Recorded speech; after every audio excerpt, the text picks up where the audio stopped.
Yo, this is Zero Tactical Kapayapaan po para sa lahat. Sa tagal namin dito, ngayon lang ulit kami nakakain ng paya. Mayaman sa collagen ng paya. Paya na ang ibig sabihin ay paa. Maaari ka makapagluto ng paya sa pamamagitan ng paa ng baka, paa ng kambing, paa ng bupalo, o di kaya paa ng tupa. Curry-based spices din ang ginagamit dito. Kaya hindi rin nagkakalayo sa paborito mong curry kung paborito mo nga. Proseso ng pagpapalambot ang matagal.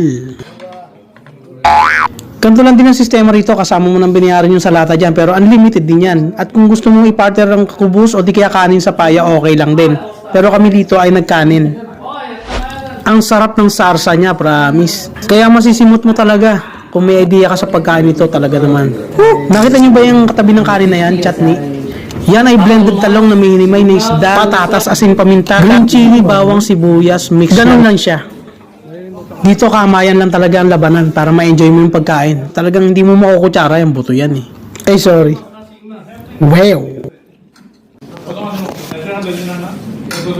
Paya. Kaya nandito kamay lang. Pa-cute. At ito naman mga katatid yung dal soup na napakasarap naman talaga. Bihira kasi ako maka-appreciate ng dal soup pero ito talaga lintik eh. Kamay lang yan. Country. Panalo yung timpla talaga ng gravy. Panalo.